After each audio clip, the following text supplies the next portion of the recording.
Executive Summary. This report presents a biblical interpretation of Ezekiel chapters 38 and 39, linking ancient names and peoples to contemporary nations and alliances. Central to the analysis is the identification of Gog as the leader of Magog, with Magog's descendants traced through the Scythians to modern Russia and associated states. The prophecy is viewed as describing a future invasion of Israel during a period of relative peace and security, in which a Russian-led coalition, Magog, is supernaturally defeated by divine intervention, without direct military engagement by Western or Abraham Accords nations. The Book of Ezekiel, particularly chapters 38 and 39, has long been studied by biblical scholars for its eschatological significance.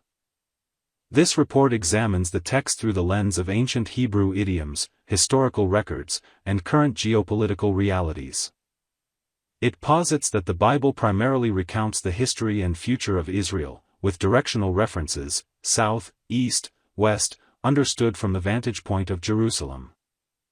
The prophecy is interpreted as foretelling events that will culminate in the magnification of God's name among the nations. Magog and its descendants. According to Genesis 10, Magog was a grandson of Noah through Japheth. Ancient sources, including the Jewish historian Flavius Josephus, record that Magog founded those that from him were named Magogites, but who are by the Greeks called Scythians. Historical and archaeological evidence places the Scythians in territories that correspond to modern-day Russia, Ukraine, and the Central Asian republics, including Kazakhstan, Uzbekistan, and Turkmenistan. Gog as leader. The prophecy addresses Gog, of the land of Magog, interpreted here as a future leader based in Moscow, heading a coalition of Magog-descended nations. The Collective Security Treaty Organization, CSTO, is noted as providing a modern military architecture that binds these nations under Moscow's dominant influence. Sheba and Dedan, Ezekiel 38 verse 13. These are identified with modern Saudi Arabia and neighboring Gulf states, United Arab Emirates, Bahrain, Qatar, and Oman. These nations, along with the United States, are participants in the Abraham Accords, representing a significant realignment in Middle Eastern relations. Tarshish and the Young Lions. Tarshish is located at the westernmost edge of the Mediterranean, associated with ancient tin mining ports in Spain, Tartessos, and extending to the British Isles. In biblical idiom, a mother lion symbolizes an empire, while young lions, kepher in Hebrew, represent strong, independent colonies or daughter nations that have established their own territories.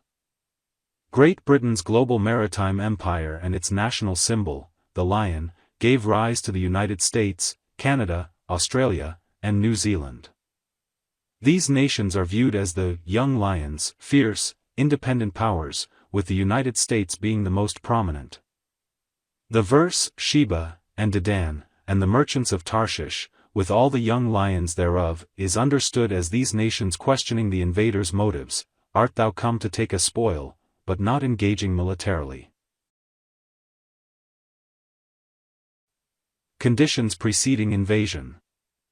Ezekiel 38 verse 11 describes the target as, the land of unwalled villages. At rest, that dwell safely, all of them dwelling without walls, and having neither bars nor gates. This suggests the invasion occurs during a future period when Israel enjoys relative peace and security, with its guard lowered. Divine intervention. The prophecy explicitly states that God will intervene directly.